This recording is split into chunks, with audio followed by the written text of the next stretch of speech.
Why do marriages break? When we married, we were so happy, we were delighted, we were excited, we made promises, we said we are going to sacrifice. We were told that marriage is not easy, it's not a joke. But I tell you, it breaks for many reasons. Number one, when you're not prepared to sacrifice for your spouse.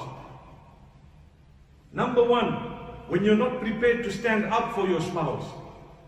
Number one, when you do not protect your spouse. Notice I said three things, all of them are number one.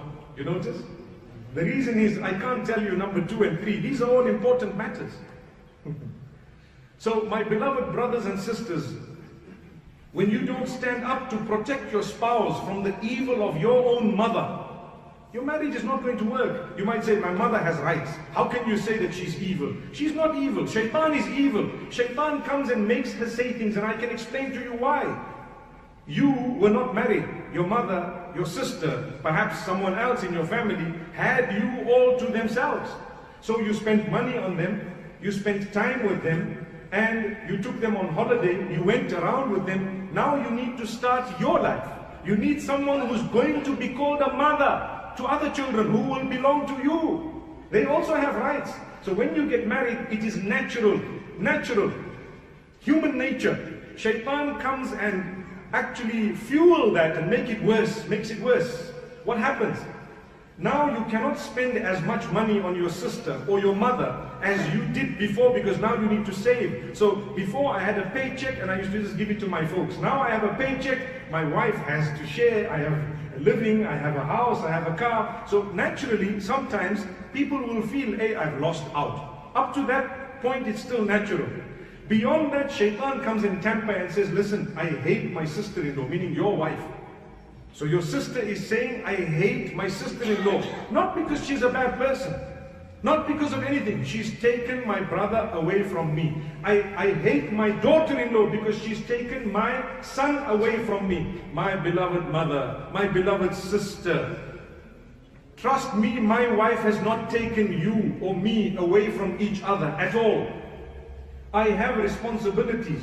You had the privilege and the honor of having a little bit more of me when I was single. Now I'm no longer single. I have a priority. People say, obey your parents. I say, not when you are married and they are wrong. Remember this. Don't think it's noble to obey your parents when they are glaring you in the face with something haram, something wrong. They are usurping the rights of your wife. They cannot be obeyed. There is now someone who is a mother to your children, who you need to consider. Yes, we will side with what is right and who is right, whether it's your mother or your wife. Remember this. So I'm not saying that your parents should be disregarded. No, respect them at all times. You know, if you go back to the Quran and to the Sunnah of Muhammad ﷺ, he never says that you blindly adopt and accept everything your parents say. Not once did he say that. Not even once. In fact, the Quran says, وَوَصَّيْنَا الْإِنسَانَ بِوَالِدَيْهِ حُسْنًا. In another place, إِحْسَانًا. Allah has asked you to be good and kind to your parents. He did not say obedience. Remember, why? Because obedience belongs to Allah. That's what it is. If your parents are right, I will adopt what they are saying because they are right. If they are wrong, I will kindly tell them, respectfully tell them that you are wrong. Allahu Akbar. So I owe them kindness. When you look at the hadith of your mother, who next your mother, who next your mother, songs have been made about it. You know that, right? That never speaks of obedience. Do you know this? We need to clarify this, because many mothers are suffering from the wrath or the pain that is inflicted upon them by their mothers-in-law, and vice versa. Vice versa, I'm going to get to that just now. What does this mean? I'm his mother. He should listen to me first. No. I'm now a man. When I was not married, yes indeed. When I'm married, I just need to remember my mother's also a human being. She can make mistakes. I love her. I will kiss her. I will honor her. It does not mean I need to give all my cash to her. She will not decide what to cook every day as though my wife is just a worker who's come here to work. This is happening in a lot of homes where the woman comes in. Yes, we're living together. My beloved mother-in-law, we love you. And I'm talking here about my own mother too. Beautiful woman, alhamdulillah. And I'm saying it in a beautiful way.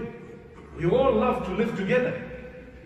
But you don't make the decisions in this home. No, not at all. If you're not a man, my beloved brother, who's now a husband, if you're not man enough to side with your spouse when your mother is wrong or when she's overstepping her rights, trust me, there will be frustration caused by you in the marriage, and the marriage will break, because today's girls are not like a long time ago. When a car is damaged, they can send it for panel beating. No longer. Now when the car is damaged, I want a new one. I want out. That's what it is. Today, for the smallest reason, they want out. You've had the first problem, I want out. That's another point that breaks marriages, where we have a sickness. Instead of helping each other when we have gone wrong, the husband doesn't want to hear, look, this is how my home is, take it or leave it while I'm leaving it. Then the marriage breaks, and what happens? We end in divorce for nothing. It could have been the best marriage. We can still work it. We can. But we're being stubborn. You, my beloved brother, stubborn. You, my dear sister, you are stubborn. And you know what? You're allowing people to have a say who are not supposed to be having a say. The worst is when you go to an alim or a counselor and he tells you, just make sabr. That's it. My brother, my beloved Maulana, Sheikh, whatever you call yourself, stop saying to the people, make sabr. When you see that someone is oppressing another, it is an ibadah to stop oppression, my brothers and sisters. I will tell you, look, you know, your mother is wrong. Your father has caused the damage here. I will tell you that. You can hate me for it, but it's a fact. If that is the case. The same applies. Sometimes a daughter-in-law will come into the home and already she's been trained by her friends who might have gone through other experiences. That's your enemy. So from day one, she'll say, hey, mother-in-law. Mother-in-law says, Assalamu alaikum, welcome to the home. And she says, hey, relax, take it easy. Take it easy. May Allah forgive us. Stop coming in with these preconceived ideas. Give them a chance. They love you too. They love their children. Remember, if a divorce happens, that man who was your husband will remain the son of that particular woman forever, even though you are now out of the picture. But my beloved mother, the boy is not married to you. He's your child. He will remain your child. Remember that. Subhanallah. My dear sister, that brother of yours will remain your brother. The love is not going to go. But when you start treating your sister-in-law, who is now the wife of that young man, who's your brother, badly, just because he doesn't spend the weekends with you, he doesn't take you on those holidays anymore. Some people have another bad habit. What's the bad habit? And I'm talking of things that are real, because 80% or maybe more of the problems that people actually relate to us are connected to their living, and a lot of it is to do with marriage. So sometimes you get married, mashallah, you know, it's a sacrifice, it's a very big sacrifice. You will need to adjust. You must learn to serve each other. You know, one might say, okay, do I really need to cook? Well, if I say no to you and no to him, I think you guys can stay on those pills, inshallah. You can just buy a bottle and for lunch pop in a pill, and well, when I say pop pills, please, I'm talking of the right thing. So, you know, for lunch you have a little tablet, and for supper you have a tablet. That's not what life is. Someone, somewhere, somehow is going to have to cook. So you need to help each other sort that matter out. You know, you want me to go out to work? Well, you're going to have to help here. It's something respectful. I'm not saying that it's bad, but for someone to sit over and above, complain about how the food was cooked, when it was cooked, it's my choice. If I'm married and I'm a woman, I can get up at 6:30 in the morning, finish cooking and go away. Or I can cook at 12:30. It's up to me. Why must my mother-in-law dictate to me, listen, 6:30 you're in the kitchen here? For what? It will break a marriage. Remember this. And you know, it might be cultural, but I'm talking from an Islamic perspective. She does not have the right to do that. Yes, you may want to cook, you may want to honor. And I know of so many cases where the daughters-in-law don't mind. It's an honor for them to cook. But they just want a small acknowledgement. MashaAllah, thank you so much. You cooked for us, alhamdulillah. They don't want you to pick on them and make this and make that. And you know, I'm inviting half the dunya. Relax. This person here, just because they can cook well, doesn't give you the license to invite who you want for tea and for supper and for the same. My daughter-in-law will cook. Even if you and her are on a good footing, on a good relationship, it will break it. She might be cursing you from inside to say, you know what, inconsiderate. Can't you see, I need my time. It's okay if it's once a month. You know, nowadays they'll say once a year. But anyway, no matter what, it's okay depending on how you are with these people. It's your family. These things go wrong. So as I was saying, you go in, sacrifice. Who wouldn't want to sacrifice? But there needs to be appreciation. So I was saying, sometimes we go on holiday. Yes, alhamdulillah. Who do we tag along? We tag along the entire dunya. So I go, my wife goes. Who else goes? Well, I'm talking of initially when you don't have children. My mother has to come. My dad has to come. My sisters, my brothers who are unmarried have to come. Sometimes my sister who's married with her husband has to come. That's not a holiday. To be honest with you, if you have a family who loves doing that and genuinely they're all looking forward to it, you are fortunate. But sometimes people want their private moments. Hey, I want to go and be able to just be myself. No worry about cooking anything for 1 week. Please. I think you would owe that. Owe that maybe not from an Islamic perspective, as in holidays are not farad, but it's something that would actually help your marriage. Give them a break. Give them a break. Spend the money that you've been earning. Don't just keep it in the bank and wait for the day you die, when everyone will be scrounging. May Allah subhanahu wa ta'ala forgive us. So the reason I say this, there are problems and people are not providing solutions. And the problems, you cannot just say one person is wrong. At times we don't want to listen to what the problem is. At times we know the problem, but we are too weak to actually address the problem. That's my father. I don't want to address this matter. Your father, respectfully address it. He doesn't like you, he doesn't like your wife. As a result, his weakness, not yours. I cannot allow oppression to continue forever. I live in the same home, they don't talk to each other. Until when? That's not healthy for the house.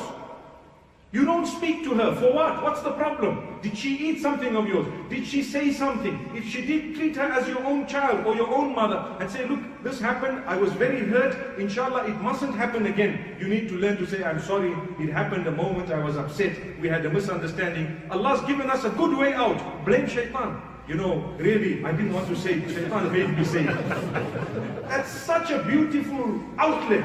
Imagine Allah gave you a way out. You can have sworn someone. 5 minutes later you say, you know what, that was shaitan. Brother, I love you. I swear, subhanallah. Imagine. So the problem is when you become the shaitan yourself. Then when you say it was shaitan, you say, yeah, I know, you're the biggest shaitan. So my brothers and sisters, we need to resolve the matters quickly. I always say, look, what if this was your own child? What would you do? Well, I would listen to them. I would try and obey. I would try and solve. I would try and, listen to what they are saying. Well, treat them like your child, because if you don't, the marriage is going to break, and too many marriages are breaking. Another difficulty, and this is something that I've found in a lot of cases, when we have daughters or sons, we sometimes spoil them so badly as they are growing up, so much, that we don't realize their spouses may not be able to give them such a life that we provided. As a result, they may never be able to live with anyone at all. They may never. Because why? Everything was on the plate. They've never lifted a plate. Forget about anything else. Everything was given. You wanted a holiday, you got it. You wanted a Ferrari, you got it. You wanted to go to Harari, you went. Allahu Akbar. May Allah subhanahu wa ta'ala guide us. May Allah make it easy. Sometimes even if you can afford the most luxurious of lives, I'm not saying become stingy, but learn to teach them what appreciation is. You don't have to splash, because sometimes they may not have, you may not have it a few years down the line. You need to learn to adjust your life. That's your spouse, you make it. You're going to have children. They're going to mess your clothes. They're going to do so much, subhanallah. May Allah subhanahu wa ta'ala guide us. So my brothers and sisters, something extremely important is to work hard to resolve the problems you have in the marriage, but with justice. What does that mean? Don't just think you are the only one who's right. You may be wrong. And this goes both ways. Sometimes the daughter-in-law is wrong. I've had cases where daughter-in-law comes to complain, and it ends up that she is disrespectful to the parents of her own husband. We are not saying you need to serve them. At least be respectful, be kind, be good with your words. Excuse them, they are old. You know what the Quran says? The Quran speaks about how Allah has created man. Allahu alladhi khalaqakum min dha'fin thumma ja'ala min ba'di dha'fin quwwah thumma ja'ala min ba'di quwwatin dha'fan wa shaybah. Allah has created you, O man, in a stage of weakness. You were weak when you were born, very weak. So what happened? Someone had to look after you. If they didn't, your survival was at stake. After that weakness, we gave you strength. And after that strength, we reduced you back to weakness and grey hair, which means it's worse than just weakness. You were strong at one stage, you become a person weak once again. And I believe that sometimes, and I'm going to say something, that you might think about later. When you are young, you might mess your napkin and your mother will clean it. Your father might help, or your siblings, or whoever else. Where did you mess? You messed because your sphincter muscle was not actually controlled. It was not strong enough to hold back. You didn't know how to use it. So perhaps urinated, perhaps you might have messed your napkin, whatever it was. That was a gift that Allah bestowed upon you. Your parents need to know, I sacrificed for the child. But when a person grows older, they may not mess that way. They may mess from their mouth. Remember this carefully. Why? Dirtier words than changing the napkin can come out from elderly people who are in pain sometimes, who are frustrated sometimes, where there's a generation gap and they don't understand. If there's more than, nowadays I'd like to say 25 years, 30 years, between you and your parents, there's bound to be a generation gap, understanding gap, bound to be. Remember this. Usually they used to say 40 years is a generation completely different thinking. But I think it's gone a little bit less now, because technology is advancing every minute. So the way I think might not be the way my children who are 25 years younger than me may think. I will, no matter how cool a dad I think I'm going to be, or a father-in-law, or a mother-in-law, there will be differences in thinking, because there's a generation gap. So out of frustration, sometimes you say things that are hard, harsh. You don't realize that's not your child, it's someone else's daughter, someone else's son. You've hurt them. When someone else hurts the child of another person, the hurt is deeper, the cut is deeper than if it was your own child. Remember that. Be careful. Now I'm addressing those who are hurt by what the elderly have said to you. Ignore it. Change the nappy and carry on. Allahu Akbar. Allahu Akbar. If you've understood what I've said. Let it happen. The next day they'll beg for forgiveness. They might carry. The difficulty is sometimes the elderly are stubborn. They don't ask for forgiveness. Come what may, they are wrong. We found out that they said 1 + 1 is 3 and the whole dunya knows it's 2. They won't apologize. It's 3. It's 3. I'm telling you it's 3. You say, no, but it's 2. Who said you can't subtract 1 from 3? So that's the type of answers you get. May Allah subhanahu wa ta'ala help us. These people are witty, they are sharp, they know. Sometimes they don't apologize. Because why? I'm an elderly person. Who are you that I must apologize to you? My beloved elderly, a lot of you are geniuses. You don't make those mistakes. But if you do, subhanallah, please apologize. Please apologize, learn to make amends. We don't want our children's marriages to break because we are putting pressure on our daughters-in-law or sons-in-law or anyone else. But something that happens when you get old and you are in pain, your level of tolerance becomes very, very less. The level is low, very low. Your fuse becomes 5 amps when it was 15 before. Any small thing and it's blown.